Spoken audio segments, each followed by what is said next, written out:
2023년 4월 5일 수요일입니다. 오늘 예수님의 친언 284번째 꼭지는 마가복음 12장 24절에서 27절까지입니다. 먼저 말씀을 함께 읽어보십니다. 7사람이 다 그를 아내로 취하였으니 부활 때에 곧 그들이 살아날 때에 그 중의 누구의 아내가 되리까? 예수께서 이르시되 너희가 성경도 하나님의 능력도 알지 못함으로 오해함이 아니냐. 사람이 죽은 자 가운데서 살아날 때에는 장가도 아니 가고 시집도 아니 가고 하늘에 있는 천사들과 같으니라.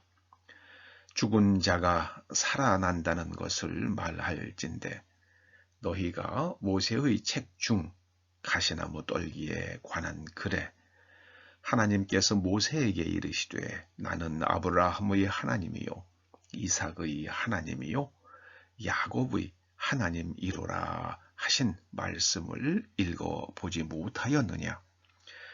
하나님은 죽은 자의 하나님이 아니요 산 자의 하나님이시라. 너희가 크게 오해하였도다 하시니라. 아멘. 사두개인들은 부활이 없다고 생각했습니다. 사두개인들이 예수님께 아주 교묘한 질문을 던집니다.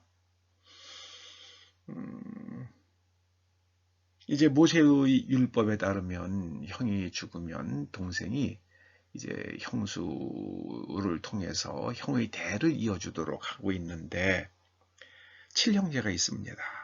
자, 그런데 형이 결혼했다가 죽고 둘째가 그 형수와 살다가 또 죽고 또 셋째도 넷째도 다섯째도 여섯째도 일곱째도 그렇게 죽었다는 겁니다.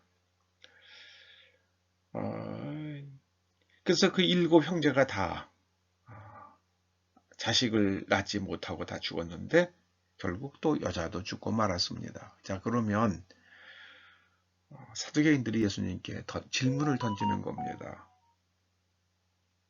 선생님께서는 부활이 있다고 하는데 부활 때에 그 여자는 누구의 아내가 되는 겁니까?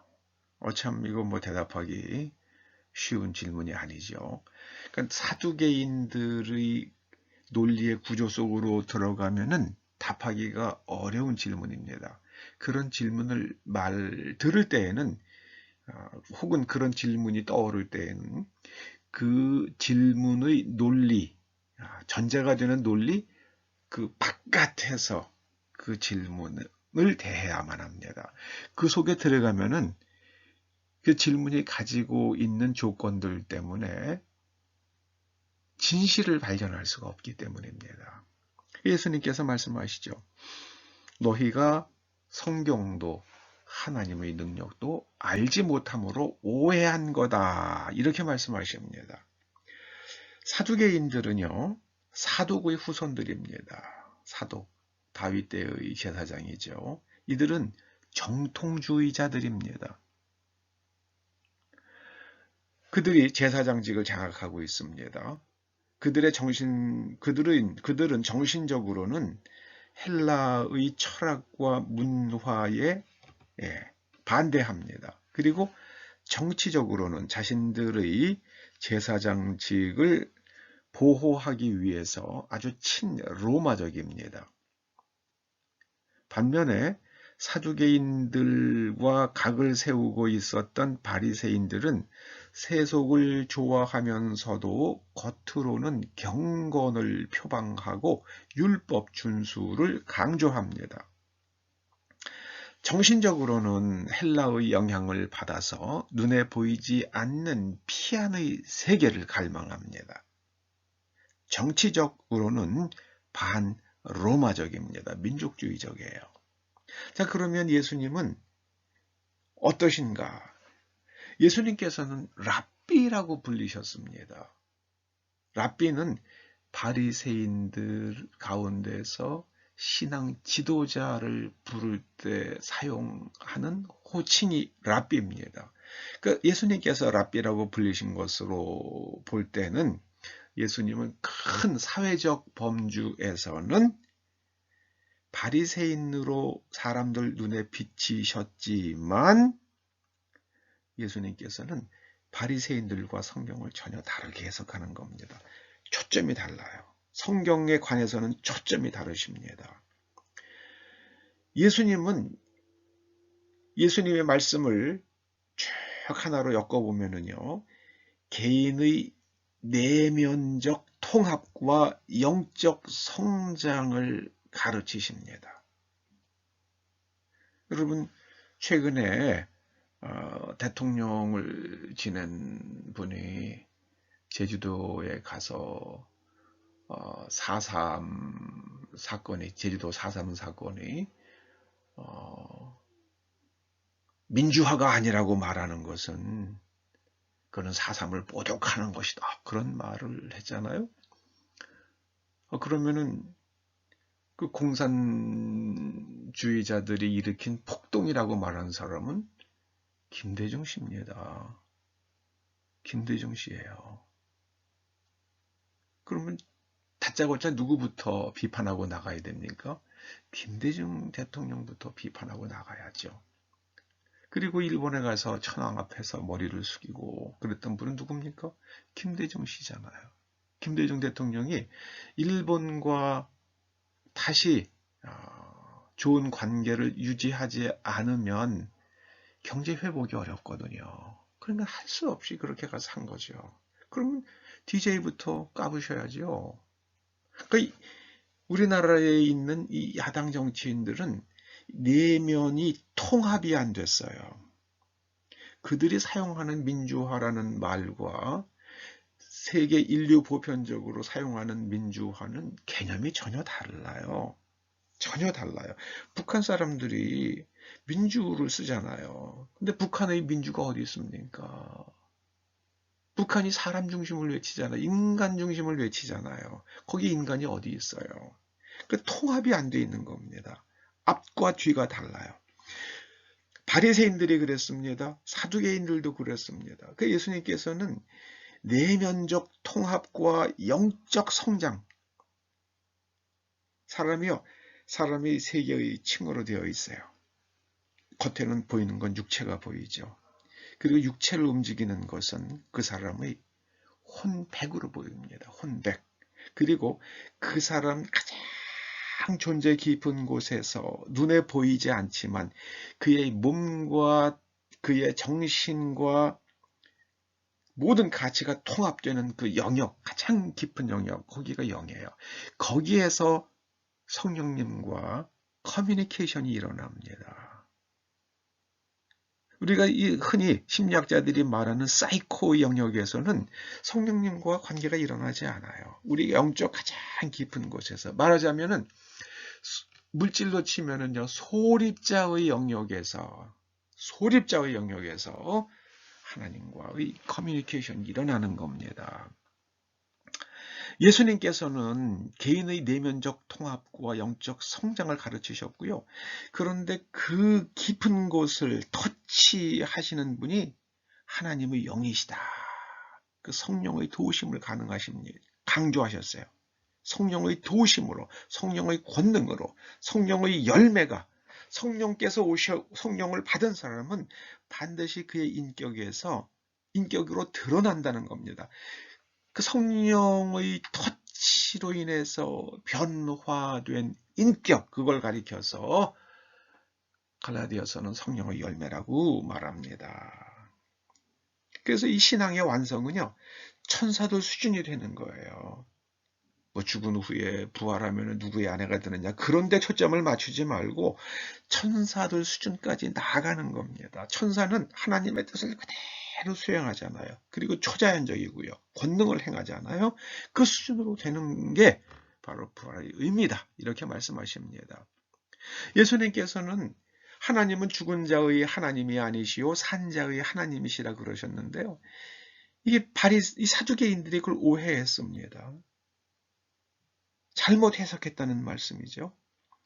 그럼 우리는 이 하나님은 죽은 자의 하나님이 아니요 산 자의 하나님이시라는 이 말씀을 우리는 어떻게 해석해야 할 것인가? 예수님의 다르신 말씀과 더불어서 다른 말씀과 더불어서 이걸 어떻게 우리가 해석해야 될 것인가? 그게 중요한 겁니다. 여기서는 저 방향으로 가고 여기서는 이 방향으로 가고 그러면 게 통합이 안 되고요. 다 산산조각이 나는 거죠. 이 말 들을 때는 그럴듯하고 저 말 들을 때는 그럴듯한데 이게 통합이 안 돼요. 이게 완전히 부조화를 이루는 거죠.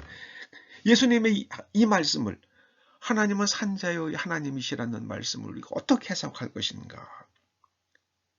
하나님의 말씀으로 우리가 살아있는 동안에는 하나님의 말씀으로 우리의 내면을 재구조화하고 하나님의 뜻대로 서로 사랑하며 사는 겁니다.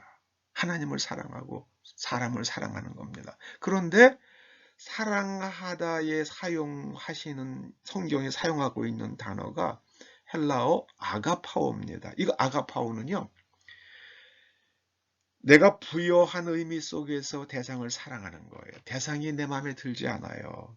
나한테 이롭지도 않아요. 그러나 내가 부여한 의미 속에서 그 대상을 사랑하는 것이 바로 아가파오입니다.